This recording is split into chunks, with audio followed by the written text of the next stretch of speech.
Well, thank you. It's great to be part of this event, and thank you also for making me a keynote of this event. The interesting thing about the scope of what you're discussing at this point in time is the state that SOA has come to. When we began documenting what SOA was evolving into over a decade ago, there were many different influences, many different voices that were very excited about this new term that had become the hottest buzzword in IT, but there were also many different opinions, and the number of different ways that SOA was interpreted in the early days, again, it generated a lot of excitement, but it also generated a great deal of confusion. There were many different views as to what its objectives were, and that resulted in a great deal of ambiguity throughout the industry. And so for the first few years in SOA's lifespan, as part of its overall life cycle, there were a number of projects that were initiated that failed to reach their objectives, caused a great deal of disappointment, because the association SOA had at the time originally with just the web services technology platform and other types of characteristics and objectives that were sometimes proprietary to certain vendor platforms. Organizations adopted what they thought was the SOA. They proceeded to invest a great deal of money and effort into rolling that out with the expectations of the strategic benefits that SOA was associated with in the industry, that it was to make an organization more capable of positioning its IT resources as true IT assets and leveraging those over long periods of time, and that it was to optimize an organization, optimize the IT enterprise that underlies each organization by reducing redundancy, by standardizing, and so on. A lot of those goals were assumed to be reached by the mere adoption of web service technology or of certain vendor products that labeled themselves as SOA platforms and tools. And so we went through a period early on where SOA was exciting, organizations tried it out, the results were not what they expected, and SOA was not so exciting anymore. And in fact, it was something that truly caused a lot of grief because of the scale at which these projects were deployed under. It was often enterprise-wide or something comparable to that. So that initial relatively painful stage in its evolutionary cycle resulted in the need for a great deal of thought and effort to go into its formal definition. And so I was fortunate to be part of that. I came together with other thought leaders in the industry, did a great deal of work in defining SOA as an architectural model, but more importantly, defining the design paradigm that underlies SOA. We have an architectural model with characteristics, but how do we build solutions and the individual artifacts of those solutions to instill and support and foster those characteristics so that we ultimately achieve an environment that truly realizes the goals, the strategic objectives of SOA projects. And then so, the work that I did was input into what eventually became the SOA Manifesto, which was something that was announced back in 2009 in the Netherlands as part of a conference that we were also actively involved with. And that was a major step in its evolutionary life cycle. We helped put out there a formal understanding of its primary characteristics, of its priorities, and of what distinguishes SOA from other types of architectural models. So I'm hoping, I'm assuming and I'm hoping many of you have heard of the SOA Manifesto. If you have not, I would encourage you to have a look. There's the manifesto we published, there's the YouTube video that went along with that, and then there's also the annotated manifesto that I worked on immediately subsequent to the manifesto itself, and that helps tie together and provide insight as to what SOA is as a formalized model, what service orientation is as a formalized design paradigm.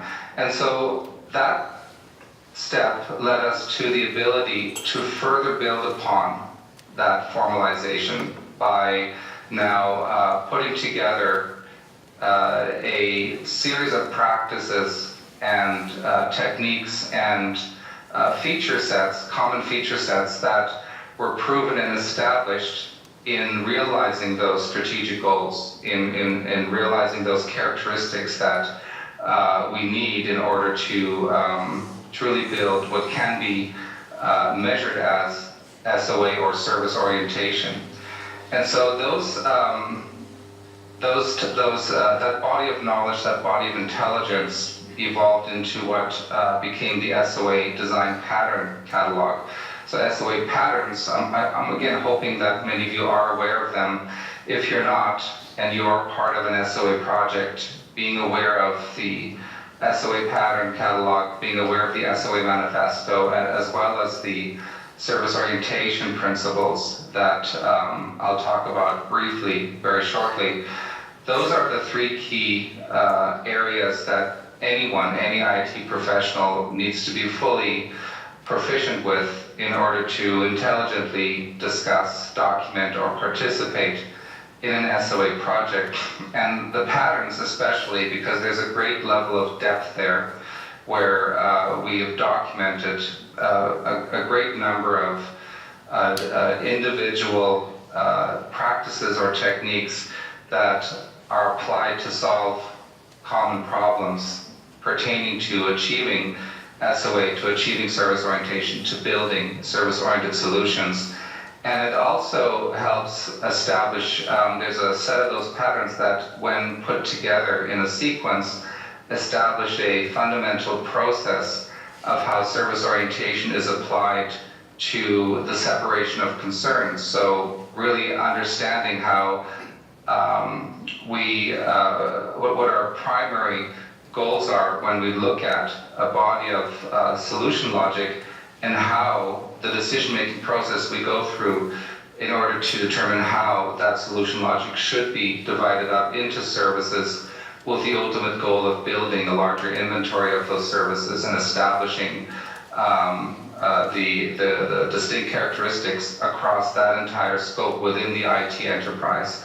So that is the foundation of any SOA project that is legitimate today.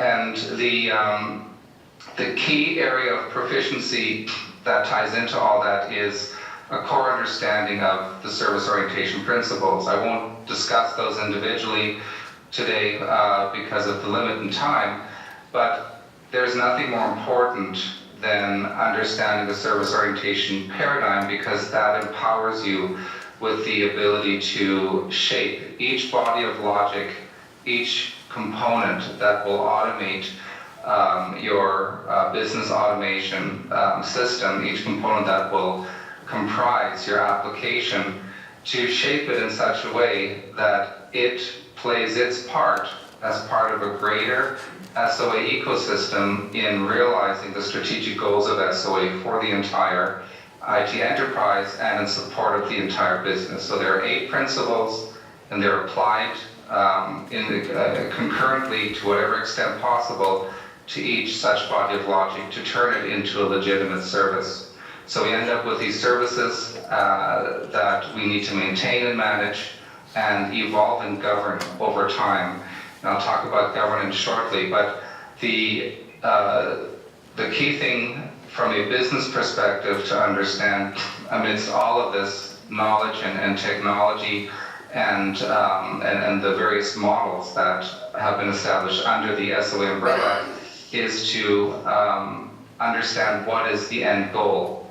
Everyone on board in an SOA initiative needs an appreciation of why we're doing things differently than in silo-based approaches, than in other types of methodologies or design philosophies that we may have already been accustomed to, or that we also have to choose from. Why are we doing things differently? And then sometimes, why are we spending more money than we have to, or making more effort to build these individual bodies of logic or services than we could if they were part of a bottom-up, silo-based approach, where things are often cheaper and faster to put together. And the greatest insight that we need to have from that comparison is the long-term view. Everything we build now with SOA has unprecedented longevity for the organization.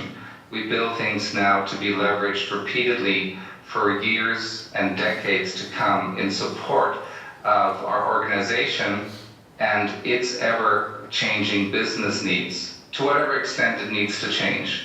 All those service orientation principles that I mentioned, I didn't list them, but if you're interested in the design perspective of service orientation, I'm sure that Rubix can provide you with further resources. They're very familiar and proficient in that whole field. But the individual principles, one common thread across all of them is that they shape the units of automation logic which turn into services. They shape them in such a way that not only are they intrinsically interoperable with each other, so we can mix and match them into different types of compositions, but more importantly, and taking a step back, they shape our automation solutions to be inherently adaptable to ongoing change. And that change is the primary source of that change is typically the business. Its need to respond to its market, to the industry, to be responsive to policy changes and regulation, and whatever the business goals are at a given point in time, those may be subject to change, and IT needs to be able to be responsive, be agile in how it executes and supports that change, so that it doesn't become a burden on the business. It becomes an enabler of the business. And so the ability for our individual services to be combined into one composition today, but for that configuration to change into another composition tomorrow in support of how the business requirements may augment themselves or need to adjust, that is inherent to what we're investing in now. That is not something that traditional legacy systems and silo-based applications can adequately address. Those systems, those types of design approaches resulted in systems, as I'm sure most of you know, that required integration architectures in order to accommodate change. We built 3 systems that each had their own individual purpose, but then our business requirements changed, and now we had to make those systems talk to each other, even though we never built them to talk to each other in the first place. So we developed fragile and in some case risky connections between them, and then we further build upon that architecture as the business further changes, and our integration architecture turns into a big bowl of spaghetti over time for the IT enterprise, and it is a poor foundation to support a organization that undergoes regular change in the long run and results in IT sometimes becoming an albatross around that organization's neck. As it tries to move forward, IT holds it back, and that albatross becomes bigger and bigger over time. So we look to avoid that. Organizations have gone through this many times. They understand that particular evolutionary problem with traditional approaches. SOA changes that if it's done properly, it allows us to build something that can adjust, can adapt to change without increasing the burden of the execution of that change by IT. So the ultimate goals that pertain to SOA, everyone involved with that need to keep that end objective in mind. That's the target state that we're working toward, and everyone needs an appreciation of that, not just management, but all the way down to developers and architects and quality assurance specialists and anyone else involved. Because if they are seasoned IT professionals that are now working with SOA, or they're now asked to change the way they have performed their profession traditionally because of these new goals, they need to understand why. And that insight really helps motivate everyone to be part of it. But then, of course, motivation alone is not sufficient for successful SOA projects.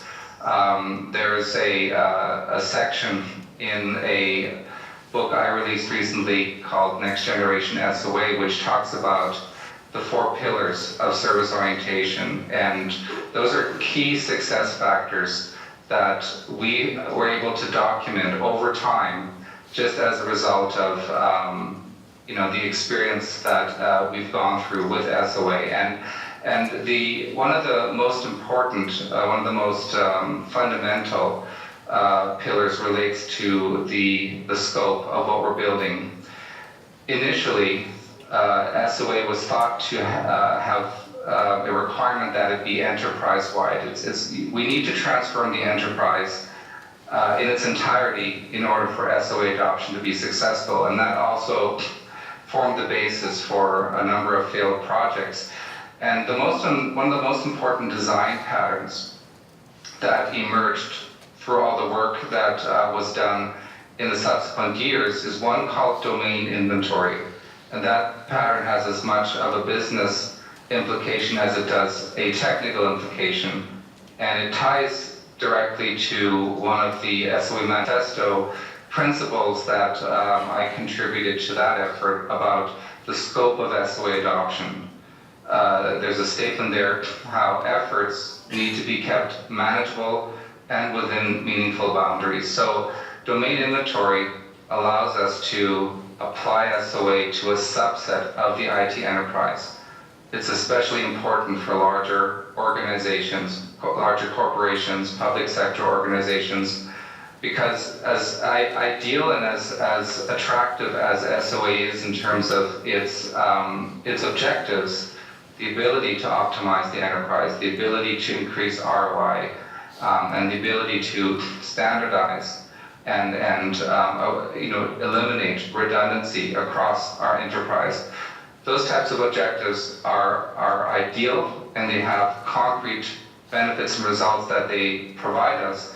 But the reality of achieving that also needs to be understood. It's of equal importance that those goals be attainable, and they often are not immediately attainable by an organization just because of the vast volume and size and layers of legacy environments, of silo-based applications, of of culture that need to be overcome in order to attain that ideal state.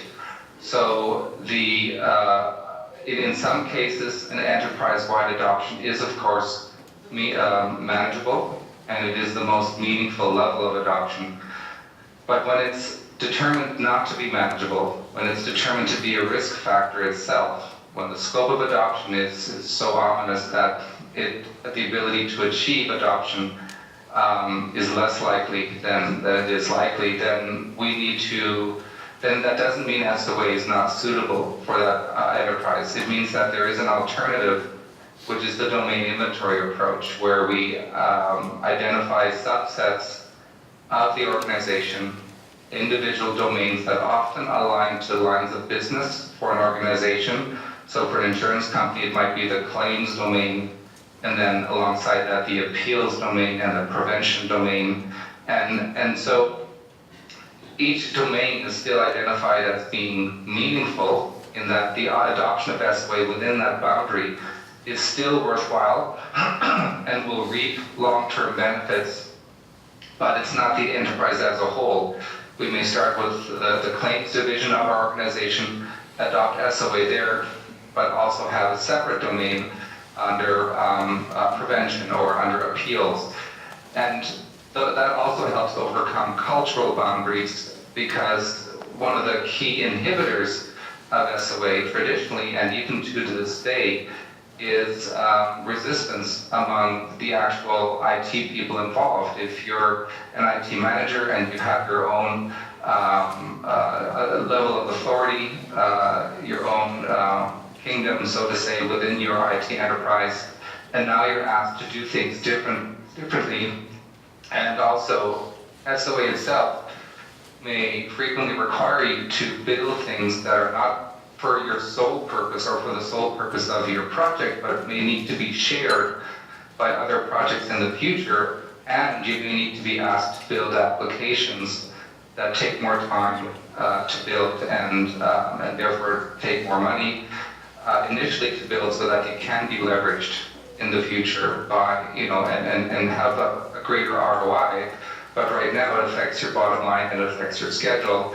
And so beyond the education required to understand why that investment is beneficial, there may still be organizational departments that resist that, because they themselves are being measured by budget and timeline only, without considerations specific to SOA adoption. So various areas of resistance can emerge, and that's where, again, the domains are often the best solution. Domains are established, each domain has its own service inventory, and then there is communication between those domains that occurs, which is, those are planned points of integration, where there is disparity between the domains, but we can still have them interoperate. But within those domains, we achieve meaningful levels of SOA adoption. And to that end, a lot of technology innovation that has come over the past several years fully supports the SOA objectives. And areas such as cloud computing, in particular, for organizations that have the ability to partially or fully have applications hosted by their own private clouds or third-party public clouds, some of the issues that prevented larger scoped adoptions because of the initial investment required have been dissipated, have been addressed by these cloud environments, where those resources are already there for us and can be leased instead of purchased. And so we may need more powerful hosting environments for our services that will be shared by many other applications and solutions in order to support the automation of many other business processes. And cloud environments have proven themselves as a very effective means of achieving that without us having to build out our IT infrastructure, add more processing power, add more administrative staff, and add more supporting resources, so that all these different solutions that rely on the same shared services are properly supported throughout their individual lifespan and in response to their performance and security and reliability requirements. So the advent of cloud computing throughout the in the later sort of the mid-life term stage of SOA to date has revitalized a lot of SOA adoption efforts, and going back to the domain inventory pattern has allowed the application of that pattern to be broadened in scope. We can, the cultural issues aside, the practical issues that were of concern initially have been addressed to allow larger scale adoptions that are still manageable. So they're even more meaningful because they're larger scale. The scope is increased, but they are still manageable because we don't have to have everything in place to support it. We can rely on external resources to provide that technical support for us. So the scalability, the dynamic scalability, the elasticity, resiliency, and the underlying reliability and redundancy of these cloud-hosted IT resources all directly support the realization of the goals and benefits associated with SOA. And in the programs that we work on, the curricula that we develop, when we developed the SOA Certified Professional Program, that was all about SOA and the different areas of specialization. Those 23 courses then led to the creation of a cloud certified professional program and another set of separate cloud courses. And what I'm getting at is that when we developed these two curricula, we also developed the document that maps them together, where we have the distinct characteristics of cloud environments, clouds, the cloud technologies, the mechanisms, everything that makes cloud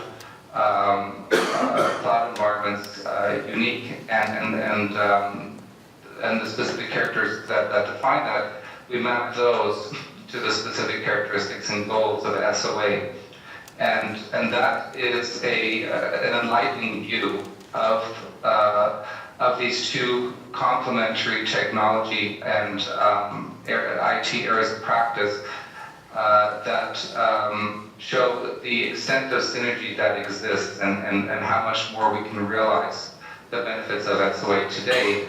Of course, that extends well beyond that. A lot of this innovation led to further innovation, and more recently, the introduction and formalization of containerization and microservices. Those tie into this. I won't get into the details of that, but I'm happy to announce for the first time at this event, I'm even happy to use this event for this announcement, that we've just published design patterns in our patterns catalog that address containerized service deployment and microservices.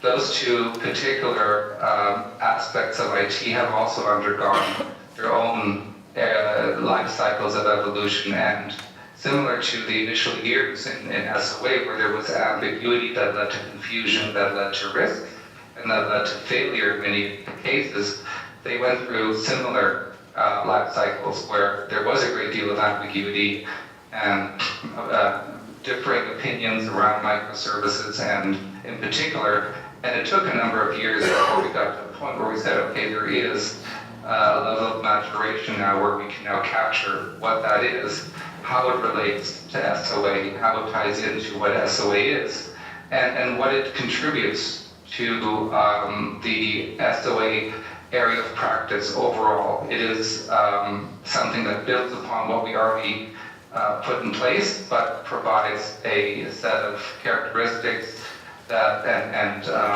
an approach to service implementation that further has its own set of benefits, its positive impacts, its negative impacts, and is another important step toward further developing and modernizing SOA in relation to surrounding innovation.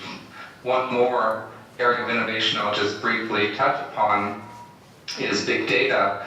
The whole field of big data science has become its own area of IT practice, of course, building upon decades of existing data analysis, business intelligence, data warehousing, analytics. All those different fields existed and went through their own cycles of maturation, but now big data has taken that and allowed organizations to apply to a much grander scale, but it's also increased the sophistication with which we can stream data, real-time, volatile data, ever-changing data, data comprised of many disparate sources, high voluminous data.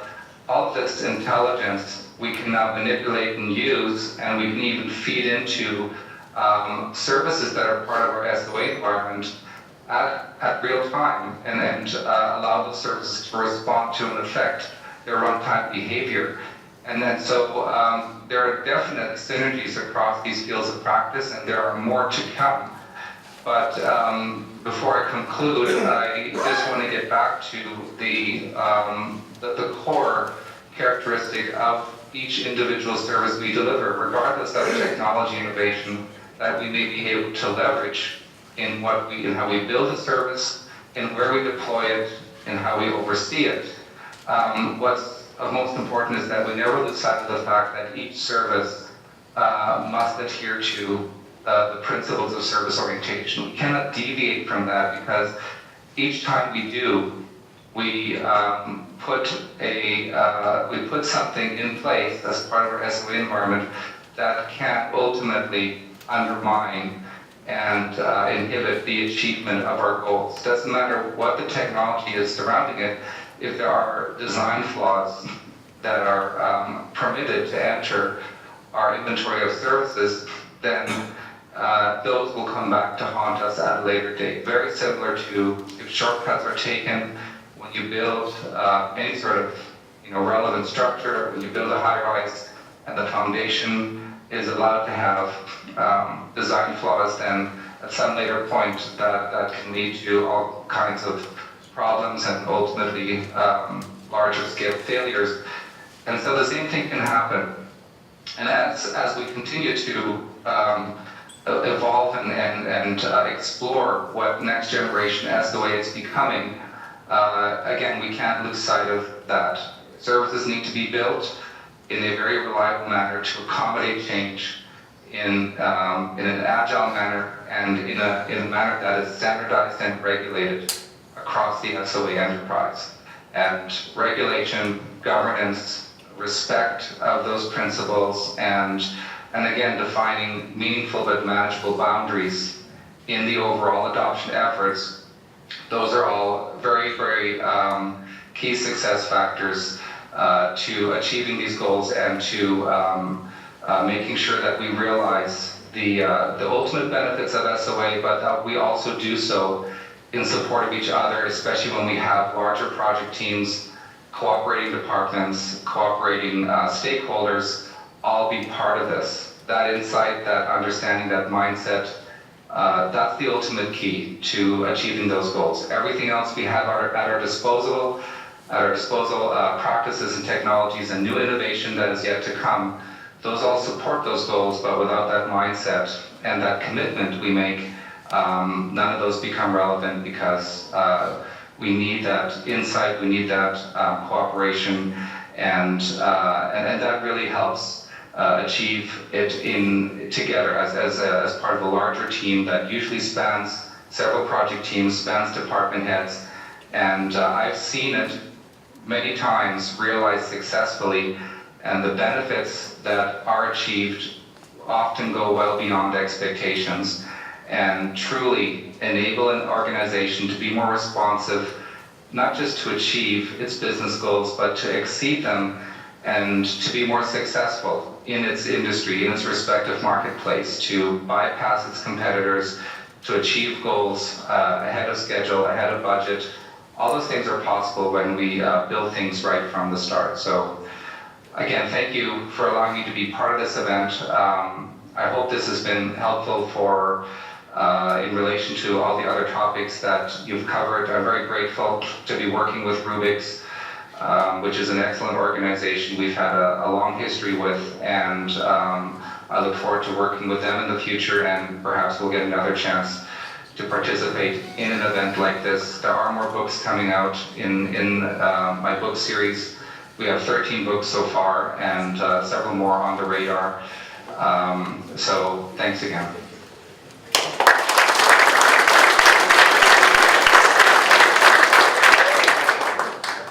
Well, thank you, Thomas. Can you hear me? Thomas? Hi, I'm still here. Can you hear me?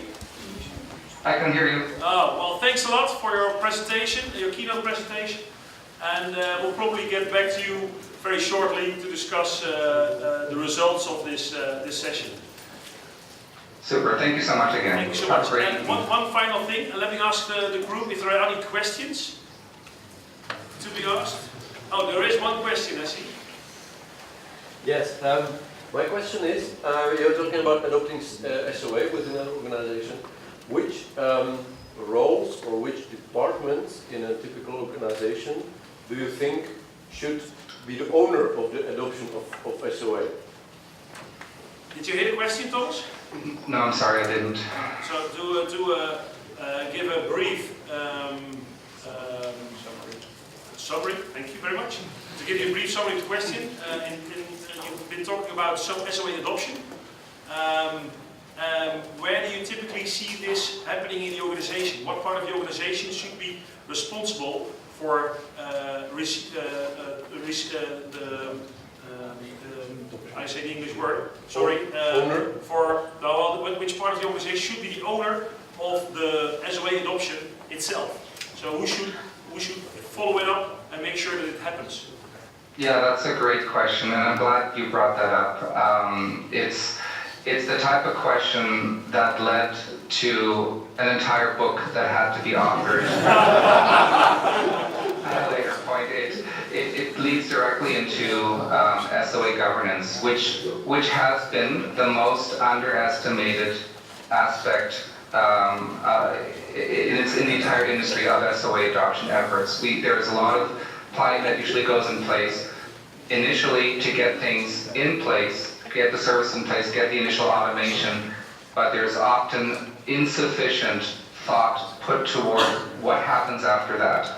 And so there does need to be a group that oversees that.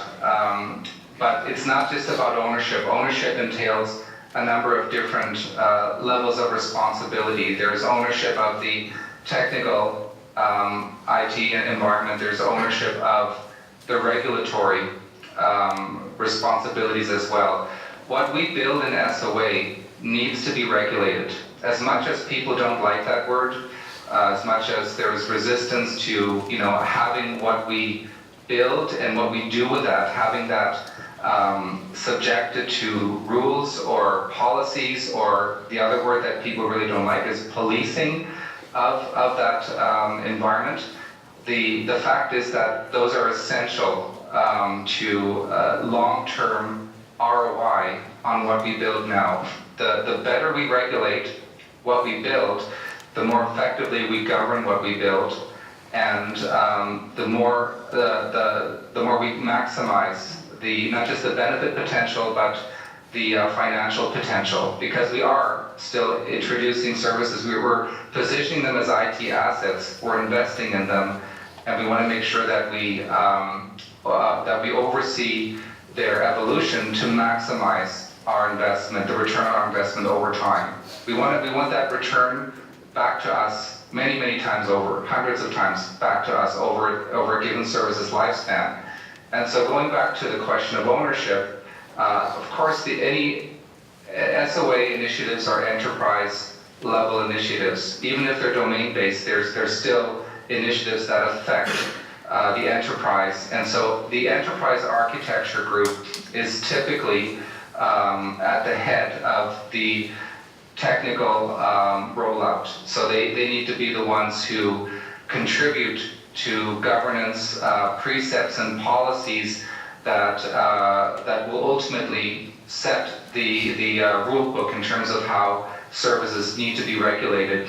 But also they're the ones who are responsible for overseeing how services need to be phased in and to connect to existing legacy systems, and over time how perhaps those legacy systems need to be replaced with services once they're retired, and we still need access to that data, or we still need that business automation they provided us. There's an opportunity to build that as a set of services. So all of that usually sits within the enterprise architecture group, if such a department actually exists. And if it doesn't, then we encourage the creation of one. Even if initially it's just one or two people, there needs to be someone who has that enterprise-wide perspective, who has the documentation pertaining to the enterprise, who is involved in defining the boundary of that domain I discussed, and neighboring domains, and who is responsible for, again, being a liaison to the governance people and contributing to the governance precepts and processes that will need to be in place. And then that's ownership of the IT environment itself as it pertains to SOA adoption. But then separate from that, there's ownership of the regulation itself, which lies with a group dedicated usually to IT governance. And again, hopefully that type of group already exists within an organization. Hopefully there is a understanding of regulation and governance within the culture and methodology that has already been in place, in which case SOA governance becomes an extension of that.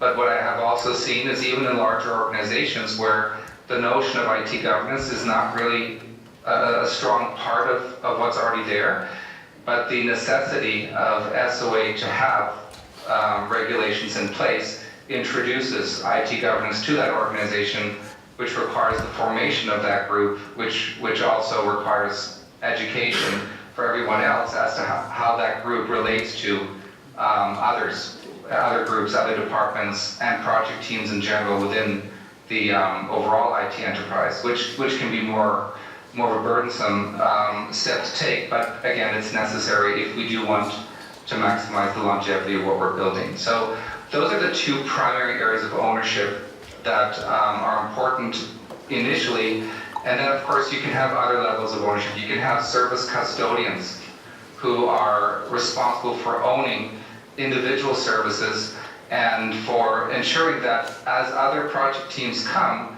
to request those reusable services be shared by their applications, that those individuals are responsible for making sure that as the services are shared and reused, they want to maximize that reuse, but they also want to do so in a manner that guarantees that the underlying IT support for increased usage, for increased performance requirements, reliability, security requirements, and so on, that all is met so that it's a controlled reuse over time, so there are no problems as reuse increases. Then of course there are other areas of ownership like the schema custodians and data and so on, but those all fall below enterprise architecture.